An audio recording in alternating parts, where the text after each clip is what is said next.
Hello and welcome to News Center. This is Parikshit Luthra. The controversy around the NEET undergraduate exam has left lakhs of students and their parents in despair. The cancellation of the NEET postgraduate exam just 10 hours before it was set to take place on Sunday dealt yet another blow to them. Following the move, student protests have intensified across India. The centre said the decision was taken as a precautionary measure. Following allegations of irregularities in the NEET undergraduate and UGC NET exams, the CBI has filed an FIR in connection with the malpractices. Meanwhile, the Maharashtra police registered a case against 4 suspects, including 2 teachers, over the alleged NEET paper leak. Several suspects were also arrested in Bihar and Gujarat, and the probe was handed over to the CBI. Amid mounting pressure, the government has removed National Testing Agency's Director General, Fmr Secy, and put him on compulsory wait till further orders. However, it has maintained that the incidents of malpractices were localized or isolated. The 18th Lok Sabha's first session began today. India's Education Minister Dharmendra Pradhan, who took oath in Parliament, faced chants of NEET and shame from the opposition. NEET ये कोई नई चीज नहीं है, BJP की पुरानी ये तरीका है। अगर आप पुराना उठा करके इतिहास उठाओगे, आप बीजेपी अपने लोगों को खुश करने के लिए पेपर लीक कराते हैं। और यूपी में ये बड़ा मुद्दा था और अब देखिए दिल्ली तक पहुंच गया ये बात। तो ये कितने करोड़ों परिवार के साथ धोखा किया इन्होंने। सरकार की तरफ से तमाम बातों को मजबूती से और पूरी निष्पक्षता के साथ सदन के पटल पर रखा जाएगा। सरकार के पास छुपाने के लिए कुछ भी नहीं है। जो ये हुआ है, इसमें जो भी दोषी हों, भले वो पेपर लीक हो या जिस तरीके से ग्रेस मार्क्स को लेकर छात्रों में चिंताएं रही हैं, ऐसे में उन तमाम बातों को ध्यान दिया जाएगा। सरकार गंभीरता से इस विषय को मॉनिटर कर रही है। लाखों लोग बच्चे नाश हो गए, माँ बाप मेहनत उनके पैसे सर्वनाश हो गए, तो और ना आगे जा सक रहे ना पीछे हट सक रहे, तो क्या करें इन बच्चों को। तो आवाज़ तो यहाँ उठाने के लिए तो हमें चुने गए हैं, हम आए हैं सांसद में आम जनता का आवाज़ सुनाने, तो उठाएंगे, बोलेंगे, ये हकीकत है। I'm now joined by Vrinda Sarup, former Secretary, Ministry of Education, Vikram Singh, former DGP of Uttar Pradesh, and we're also joined by TD Dogra, former Director at AIIMS, New Delhi. Thank you very much for joining us. Let me go across to Dr. Dogra first. Dr. Dogra, this has put a lot of question marks on the competitive testing system in the country, especially for medical exams. Do you think this was always known that many of these tests are questionable when it comes to protocol? Many have said that the NEET exam was a Ram Bharose exam. For a sense, do you think it's high time we instill confidence about the testing system related to the medical exams? You say medical examination have been there for a pretty long time. And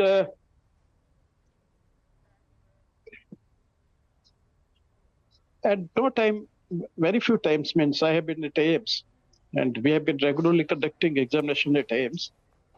But I have never heard of this, that paper leak was there. Similarly, I have seen that UPSC is conducting so many examinations for such a long time, but I have not heard of any paper leak from the UPSC also and from AIIMS also. The 2 institutions are available to us where the no leak of the question papers have ever been there or ever been claimed of anybody. Now, the question is that whatever new agency is given the job, they should consult them and make a policy. The rest all is politics. Question paper leak or anything, a theft can occur anyway. It's a kind of theft. And that theft has never stopped in the world. It has been prevalent everywhere. So how to control it, that is our, and when we have such 2 examples that where there has been no leakage, they should consult them and frame a policy or the working regulations with the help of these 2 agencies so that it becomes a very foolproof method. That's what I can say. Rest all, right. I have nothing to do with this political matters. Please stay with us. Yes, I will stay. Right. Mr. Dogra, Dr. Dogra, I'll request you to stay with us. Let me also get in Ms. Sarup at this point, the former Secretary Education. in the government. Ma'am, the government has formed a committee headed by Mr. Radhakrishnan, the former chairman of ISRO, to make recommendations on SOPs on how to plug the loopholes in our testing system. Is this the way ahead? Because when the NTA was formed, it was very clear that the mandate is to have online examinations. What protocols can this committee actually recommend? What loopholes do you feel exist in our examination system and have always existed? So let me answer you by first saying that, yes, it's good to reflect. And since this crisis has developed and the government has set up a committee, one hopes that this will be really, reflected upon threadbare. And there are two parts to this. One is, what is the policy under which NTA must operate? What is its real mandate? And the second part is the implementation of that mandate, which will get into the nitty-gritty of, how to manage the exams, how to use protocols that are much more improved, and where the best of technology has to check any kind of malpractice and so on.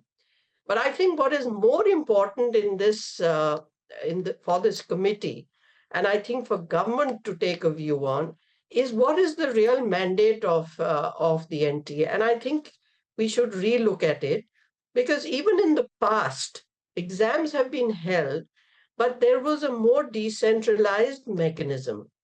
And I think we should now reflect whether it is useful to have over 20 lakh students, candidates appearing for an entrance test, which are fiercely contested, where every half a mark counts to be able to get into good institutions, and where a level playing field can be done, but in a more decentralized manner.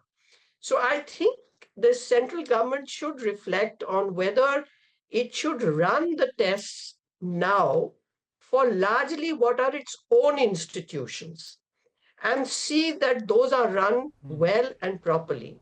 States can always have a relationship with their national testing agency on being able to draw from those lists with candidates who are domiciled in our different states.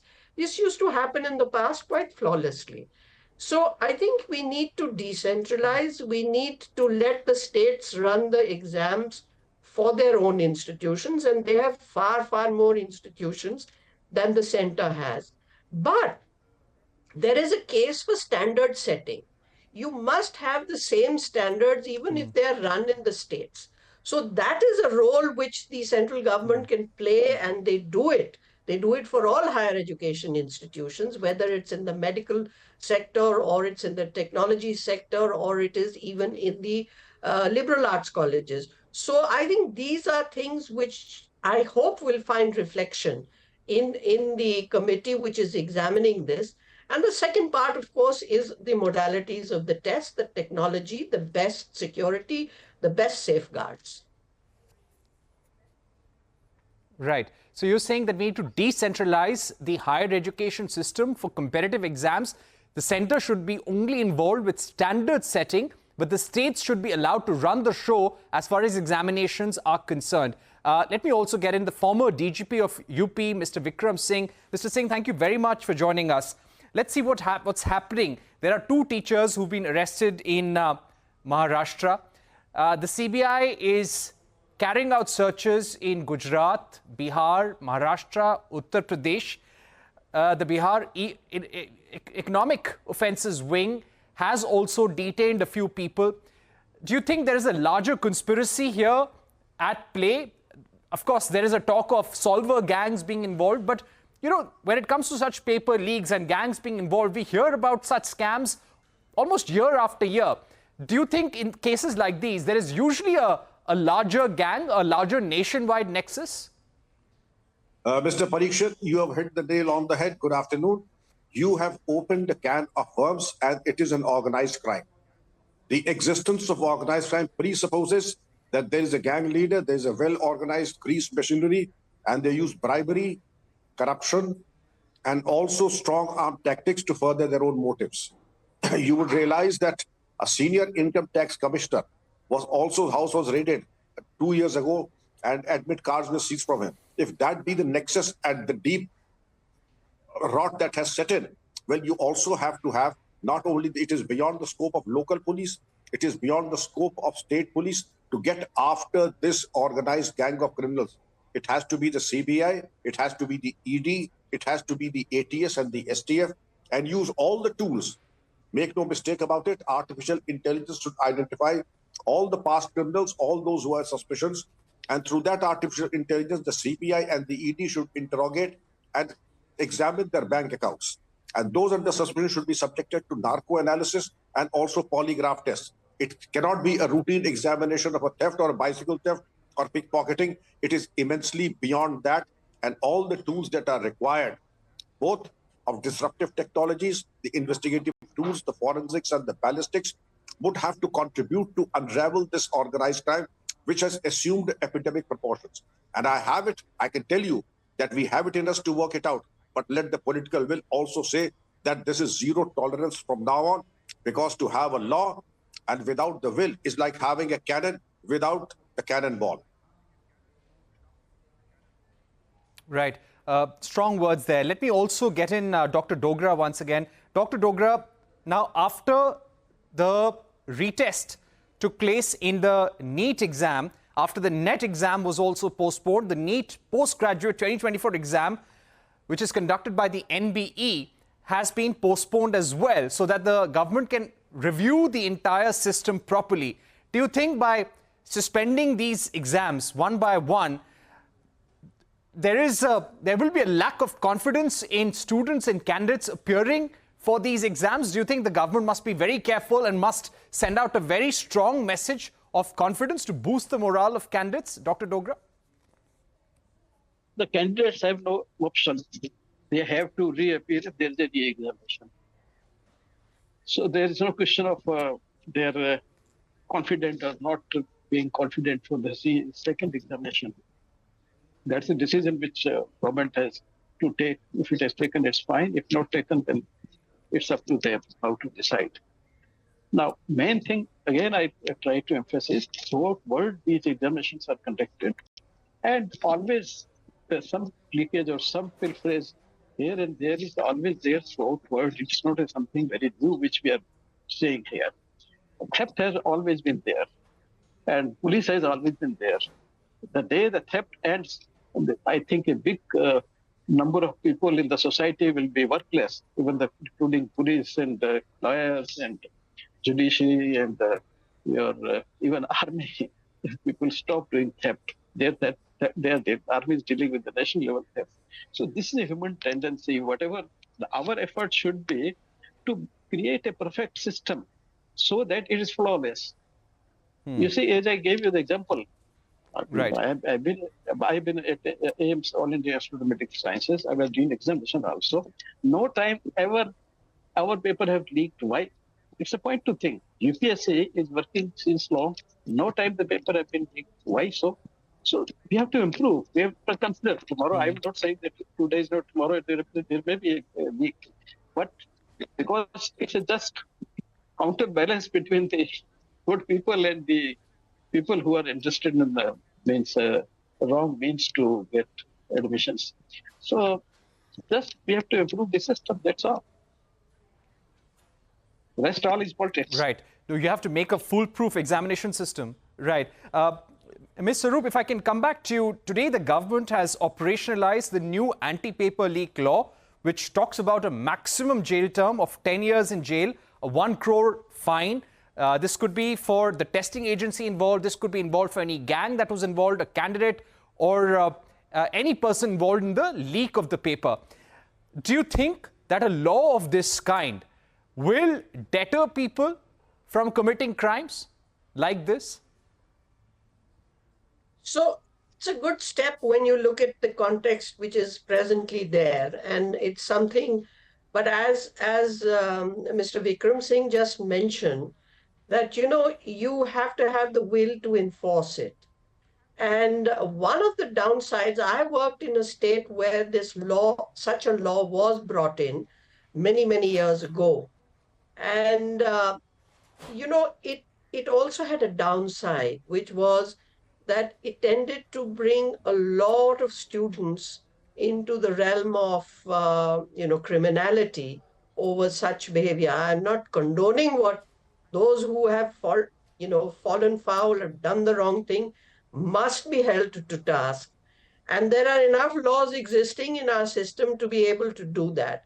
But it's a reinforcement, and it's pointing at a certain direction where it is desirable to hold an anti-paper leak law. But, we have to enforce it, and we have to do it judiciously, because we cannot criminalize a lot of young students who probably in many cases are genuinely aggrieved. And wrongdoing not to be condoned at all, but they fall victim to many of these so-called mafias that we are hearing about. All right, we are going to take a short break, but we'll request Ms. Sarup, Mr. Singh and also Dr. Dogra to stay with us. We're taking a break, but this discussion on our competitive testing system continues on the other side.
Let me again focus on the entire NEET issue that has been grabbing headlines for the last few weeks.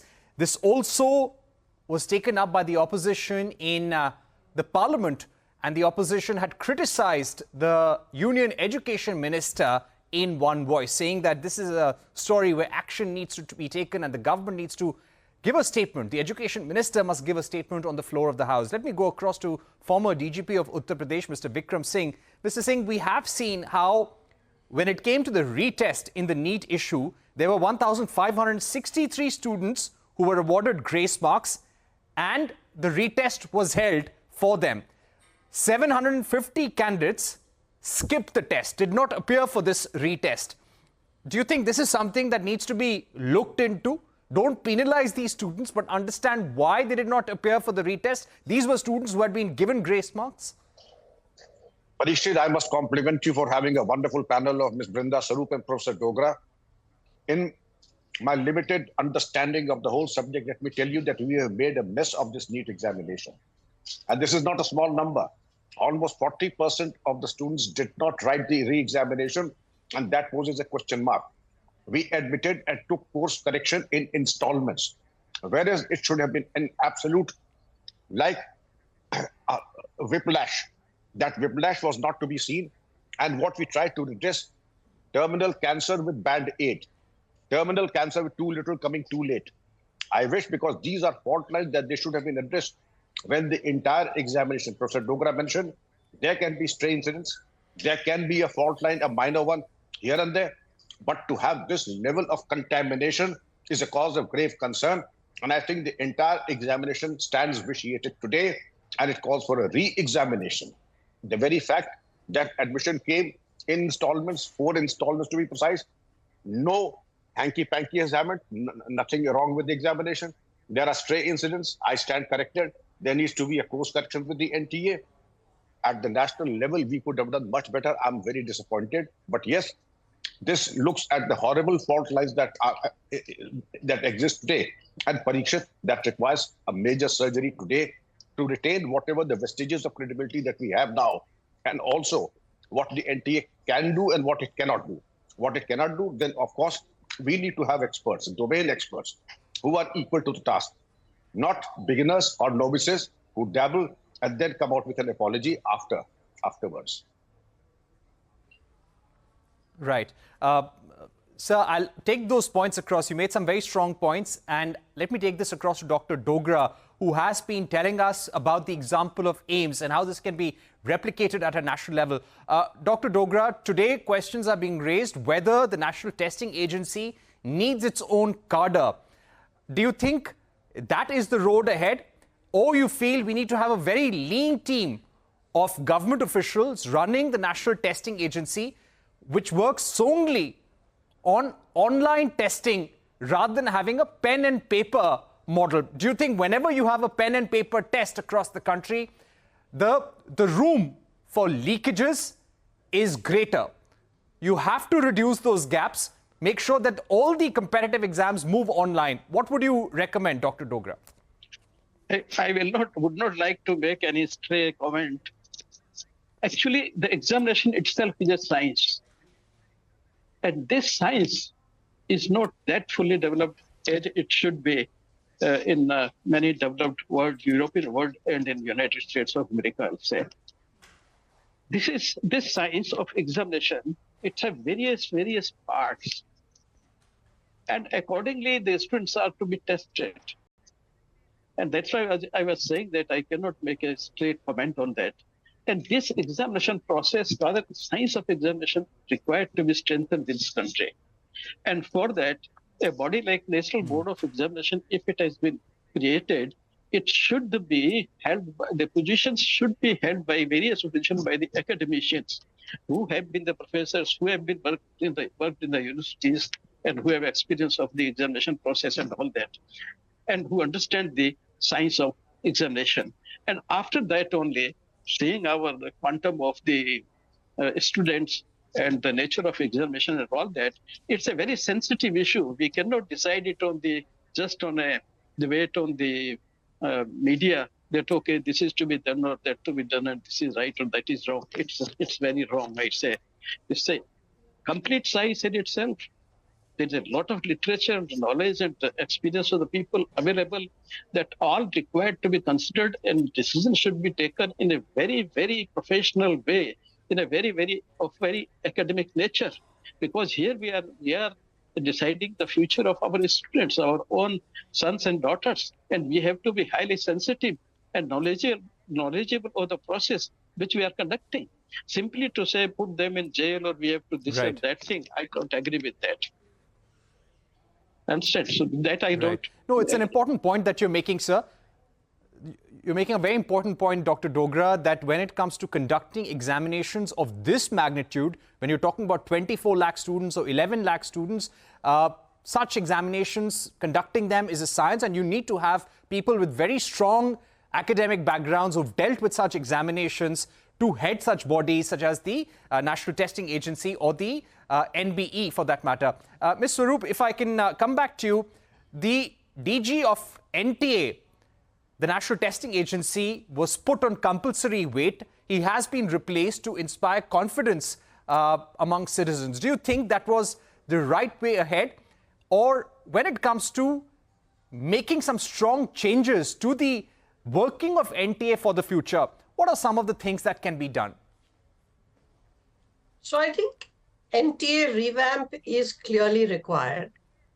And there are 3 parts to it. One, you must be clear what their mandate will be, what are the exams they would hold for which institutions. And certainly the central government has every business to organize exams and a level playing field for all the institutions that it runs. So they have that is very clear. The second part of it is that you must be able to put in and work with what are domain experts. Because what you are testing, whether you're doing it for technology institutions or you're doing for the medical institutions, you have to be able to test a child at that level, a student, a candidate at that level, that does he or she have the basics which will help her to become, do her doctorate studies for being a doctor or be an IIT or an engineer or in whatever field you hold the exam or postgraduate exam, whatever. So you have to have domain expertise in that area to be able to help you draft and develop good papers. Then the third part of it is that you have to have the technology, and I agree with Dr. Dogra that that is a science which has been developed and our people know it also. And that's the best way to put all these three things together. And you need an overview. You need some leadership in any institution who will be able to put these things together effectively, efficiently, and with security. Because you are playing with the lives and the future of many students, whether an exam for 2 lakh, whether it be an exam for 25 lakhs. These are students to whom you owe a safe exam and a level playing field. Right. We will have to leave it there, but very good point of views shared by all our panelists here, Dr. Dogra, Mr. Vikram Singh, Ms. Vrinda Sarup. We need to inspire confidence. We need to have a foolproof examination system and academicians with very strong backgrounds in conducting exams to head bodies like the NTA. With that, we come to the end of News Center. Thank you for watching. Goodbye.